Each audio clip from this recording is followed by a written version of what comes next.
ನಮಸ್ಕಾರ ಸ್ನೇಹಿತರೆ. ಗೃಹಲಕ್ಷ್ಮಿಯ 24ನೇ ಕಂತಿನ ಹಣ ಕೊನೆಗೂ ಬಿಡುಗಡೆ ಶುರುವಾಗಿದೆ.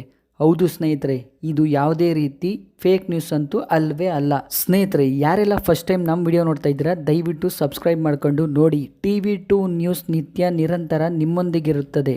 ಸ್ನೇಹಿತರೆ, ನಿಮ್ಗೆಲ್ರಿಗೂ ಗೊತ್ತಿರುವ ಹಾಗೆ ಈಗಾಗಲೇ ಗೃಹಲಕ್ಷ್ಮಿಯ 23 ಕಂತುಗಳ ಹಣ ಜಮೆ ಆಗಿದೆ.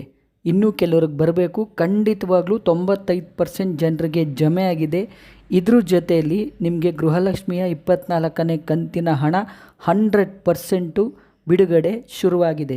ಸ್ನೇಹಿತರೆ, ಯಾವತ್ತಿಂದ ಬಿಡುಗಡೆ ಶುರುವಾಗಿದೆ, ಯಾವ ಜಿಲ್ಲೆಗಳಿಗೆ ಅಂತ ನಾನು ನಿಮಗೆ ತಿಳಿಸ್ಕೊಡ್ತಾ ಇದ್ದೀನಿ. ಖಂಡಿತವಾಗ್ಲೂ ವಿಡಿಯೋ ಪೂರ್ತಿ ನೋಡಿ. ಸ್ನೇಹಿತರೆ, ನಿಮಗೆಲ್ಲ ಗೊತ್ತಿರೋ ಹಾಗೆ ಈಗಾಗಲೇ ಬೆಳಗಾವಿಯಲ್ಲಿ ಚಳಿಗಾಲದ ಅಧಿವೇಶನದಲ್ಲಿ ಸಚಿವೆಯಾದ ಲಕ್ಷ್ಮೀ ಹೆಬ್ಬಾಳ್ಕರ್ ಮೇಡಮ್ ಹೇಳಿಕೆ ನೀಡಿದ್ದಾರೆ. ಏನಂತ ಹೇಳಿಕೆ ನೀಡಿದ್ದಾರೆ ಅಂದರೆ, ಫೆಬ್ರವರಿ ಹಾಗೂ ಮಾರ್ಚ್ ತಿಂಗಳ ಕಂತಿನ ಹಣ 4,000 ರೂಪಾಯಿ ಏನಿದೆ ಅದನ್ನು ನಾವು ಖಂಡಿತವಾಗ್ಲೂ ಗೃಹಲಕ್ಷ್ಮಿಯರಿಗೆ ಕೊಡಬೇಕು. ತಪ್ಪು ಮಾಹಿತಿಯಿಂದ ನಾವು ಕೊಟ್ಟಿದ್ದೀವಿ ಅಂತ ಹೇಳ್ಬಿಟ್ಟಿದ್ದೀವಿ, ಆದರೆ ಕೊಟ್ಟಿಲ್ಲ. ಖಂಡಿತವಾಗ್ಲೂ ಬಿಡುಗಡೆ ಮಾಡ್ತೀವಿ ಅತಿ ಶೀಘ್ರದಲ್ಲಿ ಅಂತ ಹೇಳಿಕೆ ನೀಡಿದ್ದಾರೆ. ಇವತ್ತು ನೀಡಿದ್ದಾರೆ, ನೀವೆಲ್ಲ ನೋಡಿರ್ತೀರ. ಸ್ನೇಹಿತರೆ, ಇದ್ರ ಜೊತೆಲೇ ಗೃಹಲಕ್ಷ್ಮಿಯ 24ನೇ ಕಂತಿನ ಹಣ ಶುಕ್ರವಾರದಿಂದಲೇ ನಾವು ಬಿಡುಗಡೆ ಮಾಡಿದ್ದೀವಿ.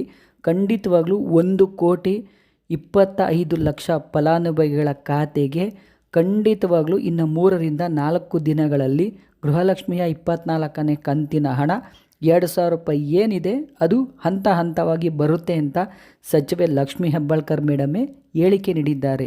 ಸ್ನೇಹಿತರೆ, ಇದ್ರ ಜೊತೆಯಲ್ಲಿ ಸಚಿವೆಯವರು ಹೇಳಿಕೆ ನೀಡಿದ್ದಾರೆ, ಖಂಡಿತವಾಗ್ಲೂ ಫೆಬ್ರವರಿ ಹಾಗೂ ಮಾರ್ಚ್ ತಿಂಗಳ ಕಂತಿನ ಹಣ ಅತಿ ಶೀಘ್ರದಲ್ಲೇ ಬಿಡುಗಡೆ ಮಾಡ್ತೀವಿ ಅಂತ.